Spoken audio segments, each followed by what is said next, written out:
When I was young, I didn't really know what I was going to do when I got older. People kept asking me, but then eventually I thought that the idea of inventing things would be really cool. The reason I thought that was because I read a quote from Arthur C. Clarke, which said that a sufficiently advanced technology is indistinguishable from magic, and that's really true.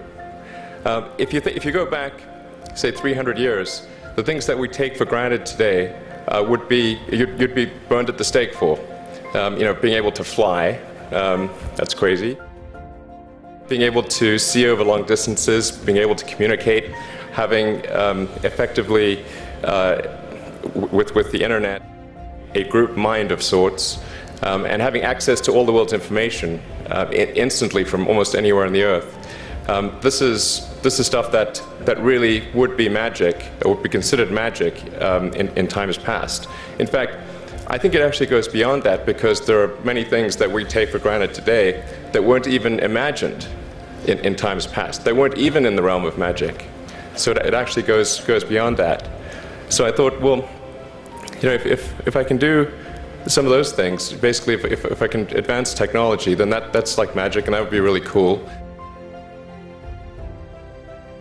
I also had sort of a slight existential crisis, because I was trying to figure out what does it all mean? Like, what's the purpose of things? And I came to the conclusion that if we can advance the knowledge of the world, if we can do things that expand the scope and scale of consciousness, then we're better able to ask the right questions and become more enlightened, and that's really the only way forward. And that was in '95, and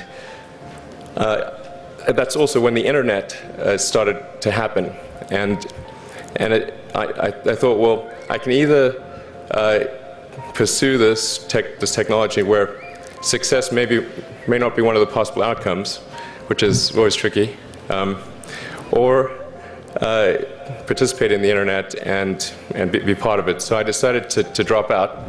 Now, obviously, fortunately, we're past graduation, so I can't be accused of recommending that to you. I say one of the things that was important then in the creation of PayPal was kind of how it started, because initially, the initial thought with PayPal was to create an agglomeration of financial services, so to have one place where all of your financial services needs would be seamlessly integrated and work smoothly. And then we had like a little feature which was to do email payments. And whenever we'd show the system off to someone, we'd show the hard part, which was the agglomeration of financial services, which was quite difficult to put together. Nobody was interested. Then we'd show people email payments, which was actually quite easy, and everybody was interested. So we focused on email payments and really try to make that work, and that's what really got things to take off.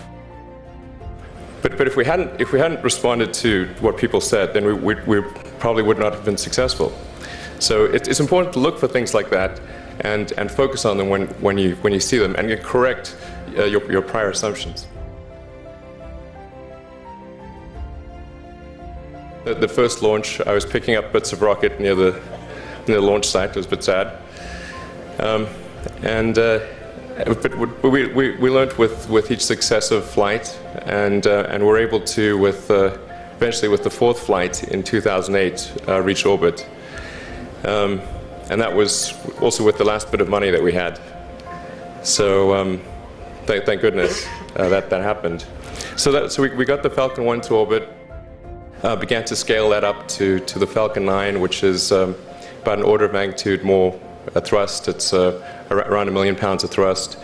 And we managed to get that to orbit, and then developed a Dragon spacecraft, which recently was able to dock and return to Earth from the space station. That was... But there's a lot more that must happen beyond this in order for humanity to become a spacefaring civilization, and ultimately a multi-planet species. And that's something I think it's vitally important, and I hope that some of you will participate in that, either at SpaceX or at other companies, because it's just really one of the most important things for the preservation and extension of consciousness.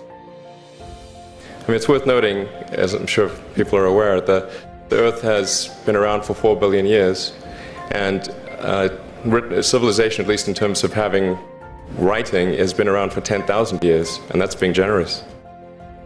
It's really somewhat of a tenuous existence that civilization and consciousness, as we know it, has been on Earth. And I think I'm actually fairly optimistic about the future of Earth. So I don't want to sort of people to have the wrong impression that I think we're all about to die. I think things will most likely be okay for a long time on Earth, but not for sure, but most likely.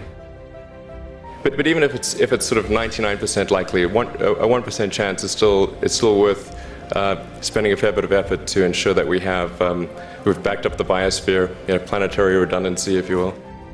And so I think it's really quite important. And in order to do that, there's a breakthrough that needs to occur, which is to create a rapidly and completely reusable transport system to Mars, which is one of those things that's right on the borderline of impossible. But that's sort of the thing that we're going to try to achieve there with SpaceX.